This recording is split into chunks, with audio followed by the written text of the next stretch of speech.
अभी सब्सक्राइब करें Atul coaching centre YouTube channel को और घर बैठे पाएं सभी पाठ्यक्रम की पूर्ण कवरेज फिजिक्स एवं केमिस्ट्री विषयों में आजमगढ़ के सबसे प्रसिद्ध शिक्षक श्री प्रकाश पाठक सर से। धन्यवाद। क्लास 11 सब्जेक्ट फिजिक्स में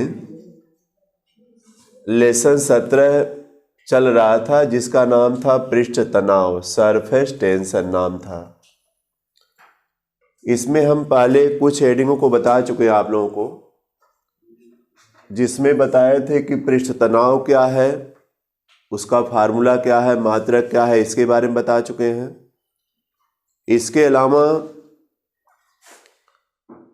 ससंजक और आसंजक बल यानी कोहेसिव और एडहेसिव फोर्स के बारे में बताए, और उस पर दैनिक जीवन में क्या घटनाएं होती हैं उसके बारे में भी बताए। आज का स्टेप रहेगा, आज का 3 स्टेप रहेगा, समझिए।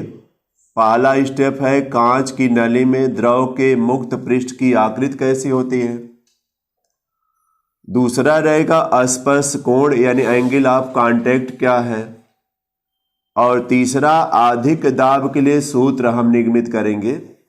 यह तीनों स्टेप आज आपको बताएंगे हम। तो देखिए, पहले स्टेप पर आते हैं। इन स्टेपों को ध्यान में रखिएगा। पहले स्टेप पर हम आते हैं, कांच की नली में द्रव के मुक्त पृष्ठ की आकृति कैसी होती है।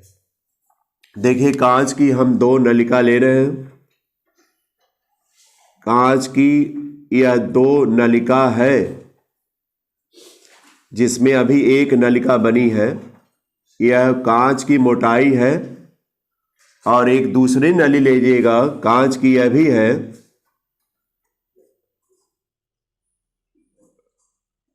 और इन दोनों नलिकाओं में 2 अलग प्रकार के द्रव रखना है। एक में आप जल रख दीजिएगा, यह जल के कण है। एक में जल रखिएगा और एक में पारा रख दीजिएगा। पारा गाढ़ा होता है, इसका आकार इस तरह हम दिखा रहे हैं। आप तो समझ जाते हैं कि पारा यह रख दिए, फिगर भी हम लोग इसी तरह बना देते हैं, लेकिन वास्तव में इसका जो स्वतंत्र तल है यानी मुक्त पृष्ठ, यही देखिए इसका मुक्त पृष्ठ है और इसका मुक्त पृष्ठ यह है। इसमें हमने कहा कि आप जल रखिएगा और इसमें पारा यानी मरकरी Hg रखिएगा। हमने कहा कि 2 कांच की नलियों को लेकर के 2 अलग प्रकार के द्रव रखना है। एक नली में जल रख देना, दूसरी नली में पारा रख देना है। आपको पिछले टॉपिक में हम बताए थे कि जो जल है वह कांच को तो भिगो देता है, लेकिन पारा कांच को भिगोता नहीं। इसीलिए हम 2 द्रव लिए हैं। एक द्रव ऐसा लिए है जो कांच को भिगो सकता है, एक द्रव ऐसा लिए है जो कांच को भिगो नहीं सकता। तो जब इसके मुक्त पृष्ठ की आकृति देखा जाता है, मुक्त पृष्ठ देखिए, यहां पर यह मुक्त पृष्ठ है इसका, यहां पर यह मुक्त पृष्ठ है। तो इसका मुक्त पृष्ठ समतल ना हो करके कुछ इस तरह इसका पृष्ठ होता है, इस तरह इसका पृष्ठ हो जाता है। यानी जल की बूंदें किनारों पर, इसके किनारे पर, इसके किनारों पर थोड़ा ऊपर चढ़ जाती हैं, और जबकि बीच वाला पृष्ठ दबा रहता है। यानी इसका आकार कैसा हो गया, अवतल आकार हो गया। बीच में दबा और किनारों पर उभरा, यही जो है अवतल की पहचान है। और इसके पृष्ठ की बात करिएगा तो इसका पृष्ठ समतल ना रह करके इस तरह देखे हो जाता है। इसका पृष्ठ अगर देखा जाए तो इस तरह आता है, यानी किनारों पर दब जाता है और बीच में उभरा हुआ होता है। तो इसका पृष्ठ अगर देखा जाए तो यह अवतल हो जाता है, मुक्त पृष्ठ नहीं, उत्तल। इसका पृष्ठ उत्तल हो जाएगा और इसका पृष्ठ कैसा रहेगा, अवतल हो जाता है। इसका मतलब है कि आप जनरली समझ सकते हैं कि जो द्रव यानी जल तो कांच को भिगो देता है, तो इसका पृष्ठ अवतल हुआ और पारा कांच को भिगोया नहीं, इसलिए इसका पृष्ठ क्या हो गया, उत्तल हो गया। यह जनरली याद रखना है सबको। अब इसकी वजह क्या है, अगर वजह को समझना चाहेंगे तो आप देखिए यहां पर जो किनारे पर चढ़ी हुई जल की एक बूंद है, उस पर लगे बल की बात करते हैं। आप जानते हैं कि द्रव के कणों के बीच जो बल लगेगा या जल के कणों के बीच जो बल लगेगा वह कौन सा बल होगा, ससंजक बल। तो इस बूंद पर भी इन द्रव के कणों द्वारा ससंजक बल लगेगा, जिसकी दिशा इस तरह होगी। ससंजक बल लगेगा, जो कि आकर्षण बल होता है, वह यहां पर जो बूंद है उस पर यह ससंजक बल लगेगा द्रव के कणों द्वारा या जल के कणों द्वारा। जबकि इस द्रव के कण और कांच के कणों के बीच कौन सा बल लगता है, आसंजक बल लगता है। यह भी एक प्रकार का आकर्षण बल ही होता है, जिसकी दिशा देखिए आसंजक बल की दिशा यह होती है। यह देखिए आसंजक बल है, असंजक बल है, और यह कौन सा बल है, ससंजक बल है। ध्यान रखिएगा, ससंजक बल है। अब देखा जाए, चूंकि आप जानते हैं कि जल कांच को भिगो देगा, तो भिगोएगा तभी जब आसंजक बल ज्यादा रहेगा और ससंजक बल क्या रहेगा, कम रहेगा। तो ज्यादा कम को दिखाना अगर है तो आप देखिए इसके तीर की लंबाई ज्यादा कर दीजिएगा और इसके तीर की लंबाई क्या रखना है, कम रखना। आसंजक बल जब ज्यादा है तो इसका परिमाण भी ज्यादा होगा, तो तीर की लंबाई परिमाण बताएगी। तो इसका परिमाण यानी तीर की लंबाई ज्यादा कर दिया और इसका परिमाण कम रहेगा, तीर की लंबाई क्या कर दी, कम कर दी। अब अगर इन दोनों बलों का परिणामी निकाला जाए, ध्यान रखिएगा इसी तरह लिखना भी है, इन दोनों बलों का आप परिणामी निकालिएगा तो परिणामी बल की दिशा देखिए, चूंकि यह बड़ा बल है, छोटा बल है, तो परिणामी बल की दिशा इसी के कांटेक्ट पॉइंट से इस तरह परिणामी बल की दिशा आएगी, जिसको आर से हम दिखा रहे हैं। बाहर की तरफ ही आएगा, चूंकि बाहर वाला बल जब ज्यादा है तो इसके परिणामी बल की दिशा भी किधर आएगी, बाहर की तरफ आएगी। इसको ध्यान रखिएगा सब लोग। ये समझ में आ गया सबको। यहां पर देखिए आसंजक बल ज्यादा और ससंजक बल क्या है, कम।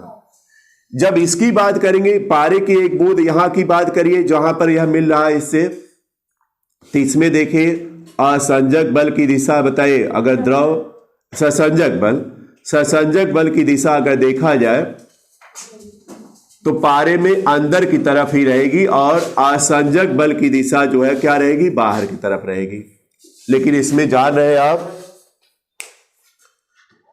कि पारा तो कांच को भिगोएगा नहीं, इस वजह से यह ससंजक बल जो कि पारे के कणों के बीच लगना है वह ससंजक बल अधिक होगा। तो देखिए तीर की लंबाई अधिक कर दिए, और असंजक बल जो है कम होगा तो तीर की लंबाई देखिए छोटी लंबाई कर दिए, यह जो है कम दिखा रहा है। अब बताइए इसका परिणामी जब निकाला जाए तो परिणामी की दिशा अधिक बल की तरफ होगी, तो देखिए यह परिणामी बल की दिशा देखिए अंदर की तरफ ही होगी, और जब अंदर की तरफ परिणामी बल की दिशा होगी तो इसका किनारे वाला तल क्या हो जाएगा, अंदर की ओर धंस जाएगा या अंदर की ओर झुक जाता है। और इसमें देखिए बाहर की तरफ आती है परिणामी तो इसका ऊपर की ओर क्या होता है, चढ़ जाता है। तो वजह यही होता है, अवतल या उत्तल होने की वजह यही है कि किनारों पर जो परिणामी बल है वह इसके अवतल या उत्तल होने को निर्धारित करता है।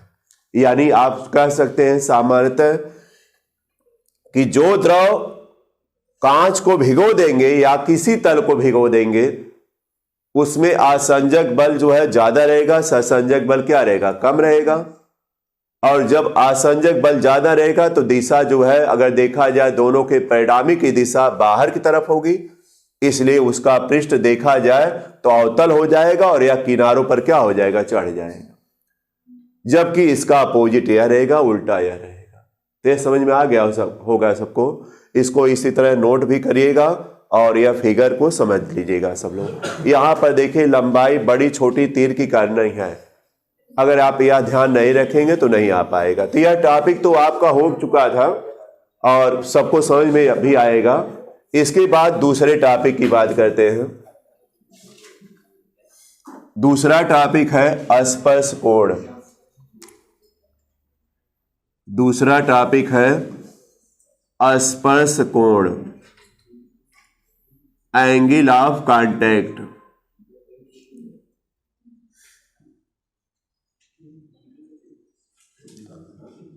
यह रहेगा दूसरा पॉइंट। तो देखिए अभी तो फिगर बना था कांच की नली, इसमें भी लेंगे। कांच की देखिए नली ले लिए और इसमें यह मान लीजिए जल है, तो जल का पृष्ठ आप जान रहे हैं स्वतंत्र पृष्ठ कैसा होगा। यह इसका स्वतंत्र पृष्ठ है और जो कि कैसा रहेगा, अवतल रहेगा। तो यह जो ऊपर की तरफ यह चढ़ा हुआ है, अगर इस पर स्पर्श रेखा आप खींचिएगा, यह देखिए स्पर्श रेखा हमने इस पर खींच लिया है, तो यह समझिए कांच की दीवार के साथ, यह कांच की दीवार है, कांच की दीवार के साथ जो कोण बनाएगा यही जो है कहलाता है क्या, स्पर्श कोण। यही स्पर्श कोण कहलाएगा। अगर इसमें पारा ले लें, दूसरे में फिगर बनाए, फिर जिसमें पारा ले लें, यह देखिए पारा है तो पारे का तल इस तरह रहेगा, पारा जो है इस तरह देखिए रहेगा इसका। और जब पारा लीजिएगा यानी मरकरी Hg लीजिएगा, इसमें जल लीजिएगा, तो जल तो बताइए कांच को भिगोता है, तो देखिए स्पर्श कोण का मान यही है। और यह नहीं भिगोता है तो देखिएगा इस पर जब स्पर्श रेखा खींचेंगे तो इस तरह जाएगी दिशा। और यह देखिए अगर एंगल ऑफ कांटेक्ट अगर देखिएगा तो यही रहेगा थीटा। कांच की दीवार के साथ इसका जो खींची गई इस पर स्पर्श रेखा है, उसके बीच जो कोण बनेगा वही जो है स्पर्श कोण कहलाएगा। यानी द्रव के तल पर समझिए खींची गई स्पर्श रेखा और कांच की दीवार के बीच जो कोण बनेगा वही स्पर्श कोण कहलाएगा। और इसके लिए देखिए स्पर्श कोण देखा जाए तो न्यून कोण ही आएगा, और इसके लिए स्पर्श कोण क्या रहेगा, अधिक कोण रहेगा। अधिक कोण का मतलब इसका मान हमेशा 90 अंश से अधिक रहेगा और इसका मान जो है 90 अंश से हमेशा क्या रहेगा, कम रहेगा। तो आप इसके लिए भी जनरली समझ सकते हैं कि जो द्रव कांच को भिगोते हैं उसके लिए देखा जाए तो स्पर्श कोण न्यून कोण होता है। जो द्रव, यहां लिखिएगा भी, जो द्रव कांच को भिगो देते हैं, कांच को भिगोते हैं उनके लिए स्पर्श कोण का मान न्यून कोण। न्यून कोण का मतलब 90 अंश से क्या, कम, न्यून कोण होता है। इसी तरह इसमें भी लिखिएगा, जो द्रव कांच को नहीं भिगोते हैं उनके लिए स्पर्श कोण का मान क्या होता है, अधिक कोण होता है। तो आपको समझ में आ गया होगा कि स्पर्श कोण किसे कहते हैं और स्पर्श कोण जो है अलग अलग द्रवों के लिए कितना कितना आता है। एक्यूरेट तो वैल्यू नहीं पता चल पाई अभी, आप न्यूमेरिकल लगाएगा तो उसमें पता चलेगी, लेकिन इतना तो कन्फर्म हो गया कि जो द्रव कांच को भिगोएगा या सतह को भिगोएगा उसके लिए स्पर्श कोण 90 अंश से कम ही रहेगा, और जो नहीं भिगोएगा उसके लिए स्पर्श कोण का मान 90 अंश से अधिक रहेगा। ये समझ में सबको आ गया होगा। तो यह दूसरा आपका टॉपिक रहा। पर आएंगे जिसका डेरिवेशन आपको करना है। तीसरा पॉइंट पर आते हैं। तीसरा पॉइंट क्या है, अधिक दाब के लिए सूत्र। अधिक दाब के लिए सूत्र, हेडिंग डाल लीजिए। अधिक दाब के लिए सूत्र।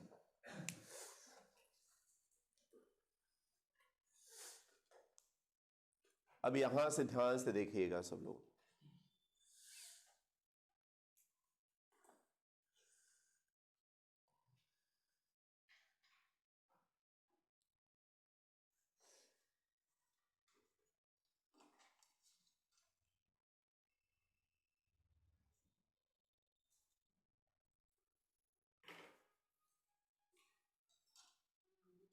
अधिक दाब के लिए सूत्र। कहने का मतलब है कि हर एक वस्तुओं पर देखा जाए तो वायुमंडलीय दाब होता है। समझिएगा पहले, हर एक वस्तुओं पर कौन सा दाब होता है? वायुमंडलीय दाब है। और उस वस्तु द्वारा वायुमंडलीय दाब के विरुद्ध एक दाब लगता है जो कि उसको बैलेंस किए हुए है, संतुलित किए हुए है। अगर आप उस दाब से अधिक दाब लगाएंगे तो वह संतुलित अवस्था में नहीं रहेगा। जैसे देखिए उदाहरण हम दे रहे हैं जो इसमें बताना है। द्रव की कोई बूंद ले लीजिएगा। द्रव की बूंद आप जान ही रहे गोलाकार होती है। द्रव की बूंद ले लीजिएगा, यह द्रव की कोई बूंद है। इस पर देखा जाए तो वायुमंडलीय दाब P लगता है। वायुमंडलीय दाब P लगता है। तो बूंद भी P दाब से इसको बाहर की तरफ दबाती है। यह बूंद भी P दाब से इसको बाहर की तरफ दबाती है। तो बताइए यह दाब संतुलित हो जाएगा कि नहीं? संतुलित हो जाएगा। यह दाब संतुलित हो जाएगा। लेकिन यदि यहां पर थोड़ा सा हम दाब अगर एक स्मॉल p और बढ़ा दें, अंदर से स्मॉल p दाब और बढ़ा दें, तो बताइए बूंद का आकार उस समय क्या होगा? बढ़ेगा कि नहीं? बूंद का आकार उस समय, चूंकि यह एक्सेस, यही बोला जाता है एक्सेस प्रेशर, यानी अतिरिक्त अधिक दाब, यही अधिक दाब है। इस अधिक दाब की वजह से बूंद का आकार थोड़ा बढ़ जाएगा। बूंद का आकार क्या हो जाएगा? बढ़ जाएगा।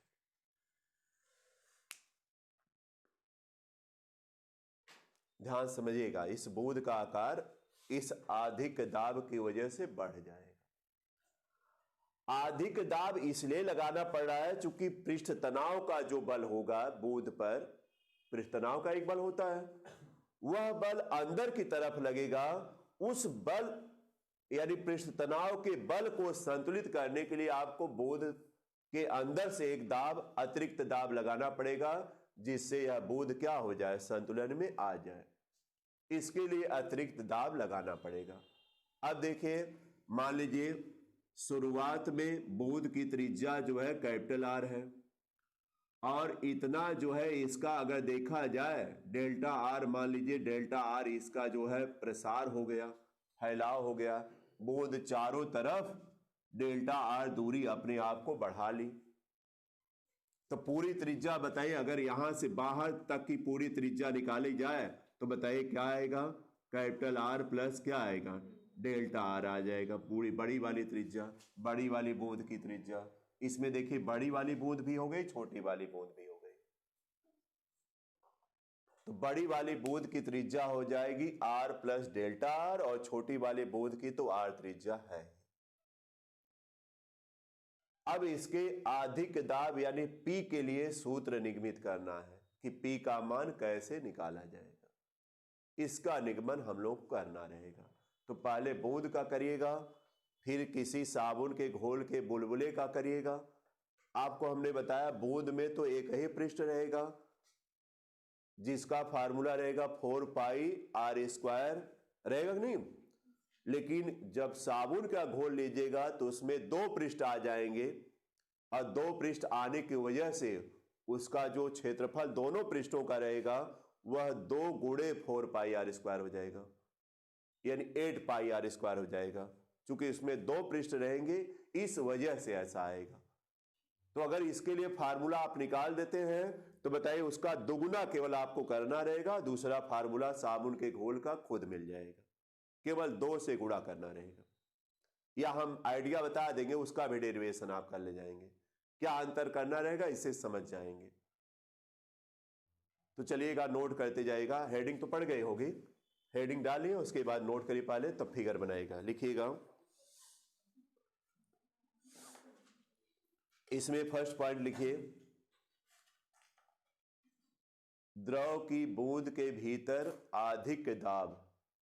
फर्स्ट पॉइंट इसका लिखिएगा, द्रव की बूंद के भीतर अधिक दाब। द्रव की बूंद के भीतर क्या? अधिक दाब। इसमें लिखिएगा माना कैपिटल आर त्रिज्या की, कैपिटल आर त्रिज्या के लिए है यहां, माना कैपिटल आर त्रिज्या की द्रव की बूंद, कैपिटल आर त्रिज्या की द्रव की बूंद जिसका पृष्ठ तनाव कैपिटल टी है,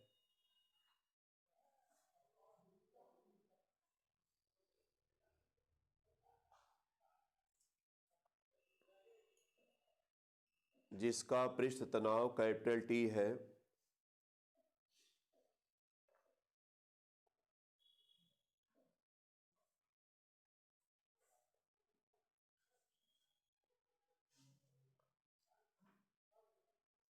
टी है, हो गया, जिसका पृष्ठ तनाव कैपिटल टी है, वायुमंडलीय दाब कैपिटल पी कार्य करता है।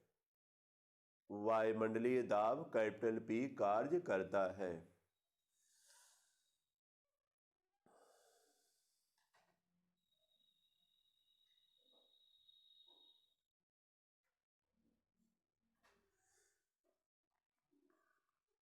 लिखिएगा इस वायुमंडलीय दाब P और पृष्ठ तनाव, इस वायुमंडलीय दाब P तथा पृष्ठ तनाव के बल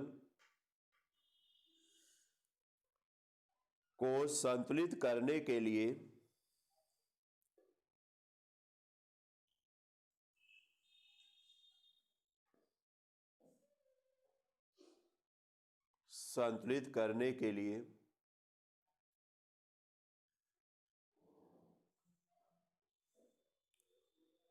बूंद के अंदर से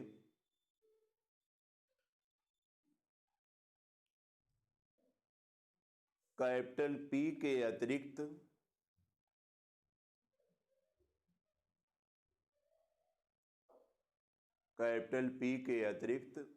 कुछ अतिरिक्त दाब स्मॉल p, कुछ अतिरिक्त दाब स्मॉल p लगाना पड़ता है।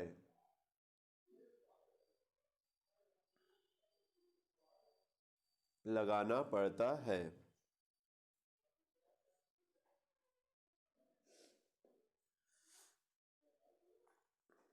हो गया। स्मॉल p दाब के कारण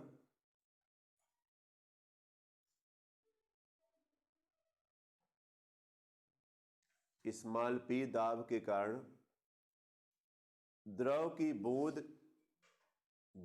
बूंद के पृष्ठ का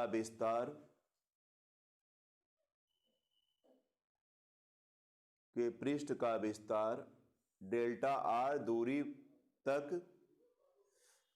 डेल्टा कैपिटल आर रहेगा, डेल्टा कैपिटल आर दूरी तक चारों तरफ होता है।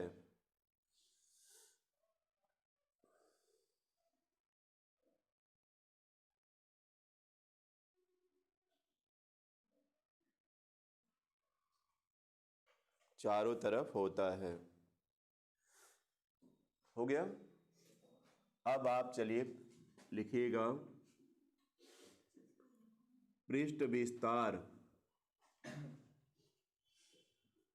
करने में किया गया कार्य यानी W निकालिए। W बराबर क्या होता है? बल गुणे विस्थापन। समझिएगा ध्यान से, ये तो जानते ही हैं, कार्य बराबर बल गुणे विस्थापन होता है। W बराबर बल की जगह आप दाब भी ले सकते हैं, दाब गुणे क्या?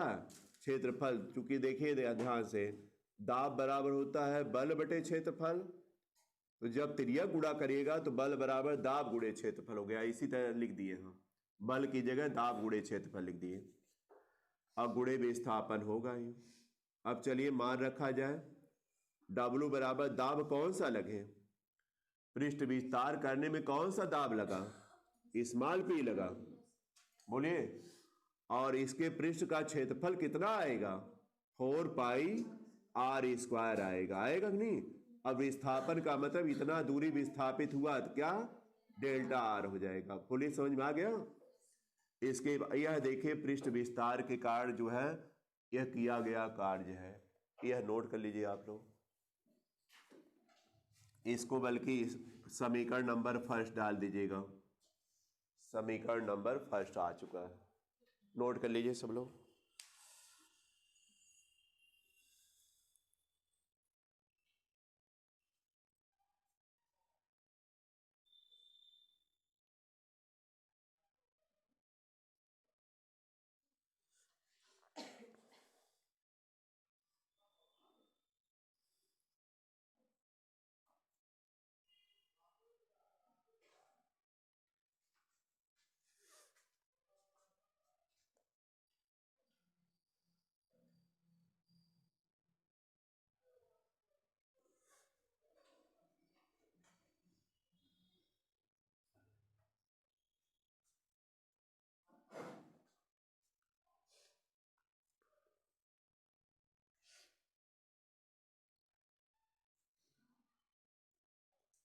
हो गया।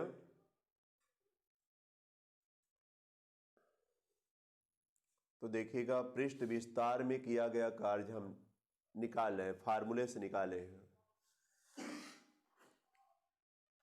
यह तो एक प्रकार से पृष्ठ विस्तार करने के लिए किया गया कार्य निकल चुका है।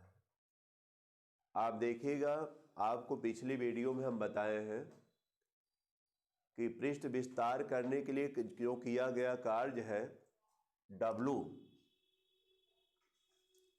इसके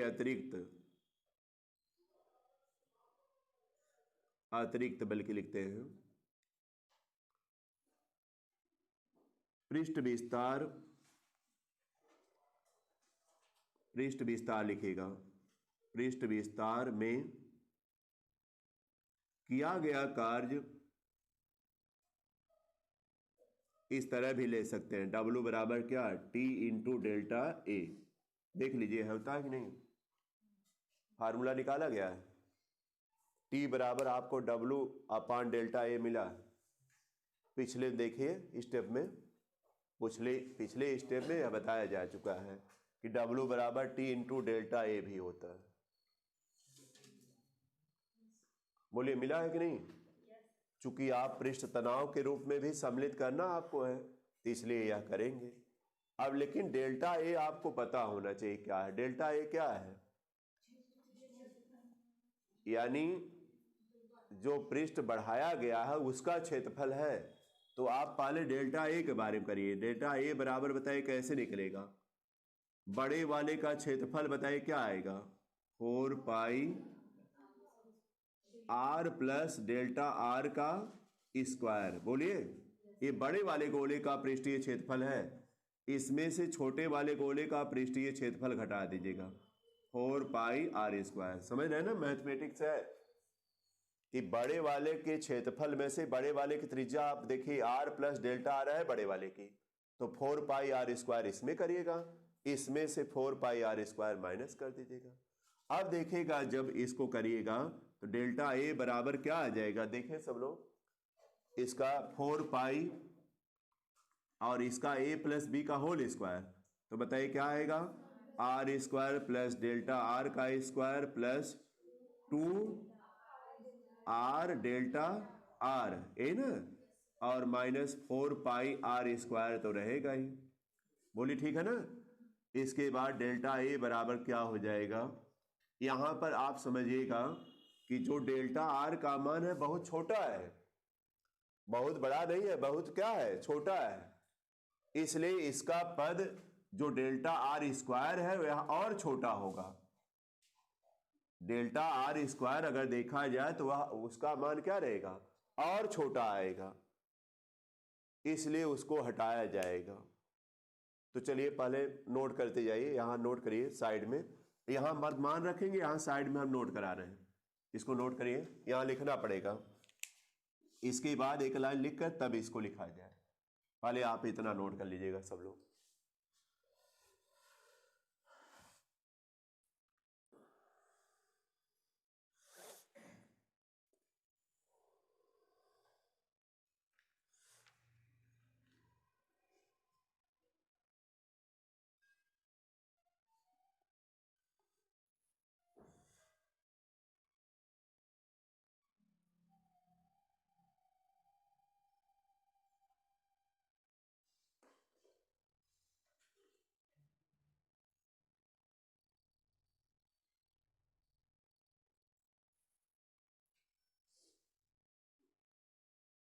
यहां लिखिएगा, ये नोट हो गया है, ये नोट करके यहां लिखिएगा आप लोग।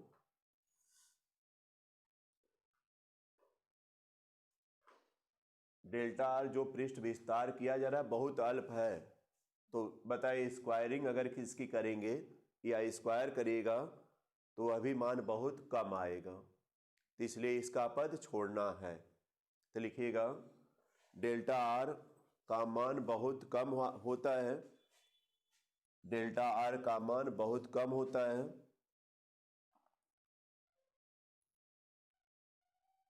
नीचे नोट करिएगा डेल्टा आर का मान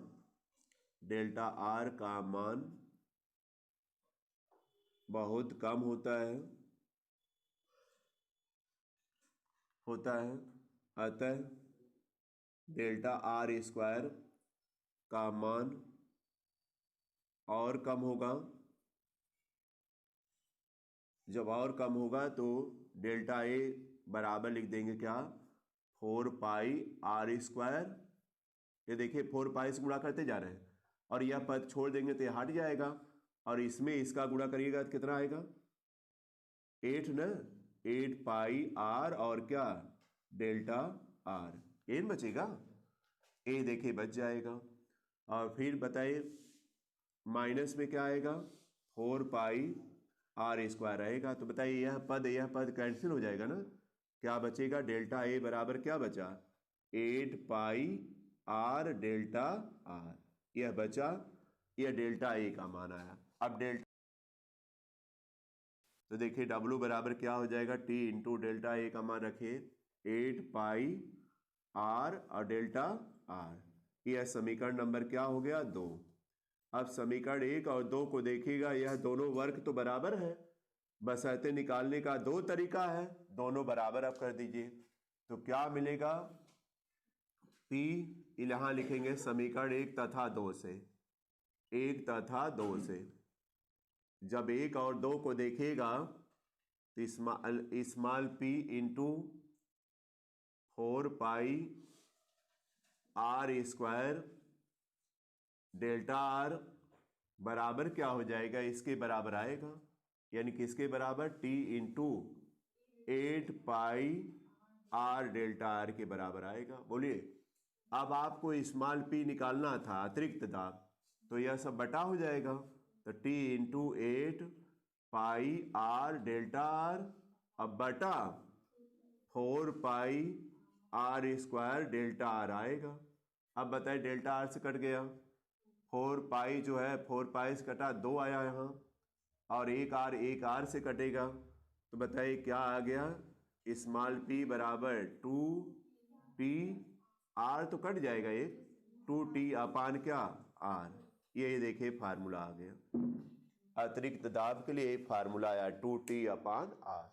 आर क्या है, बूंद की त्रिज्या है, टी क्या है, बूंद का पृष्ठ तनाव है, या जल की बूंद का क्या है, पृष्ठ तनाव है।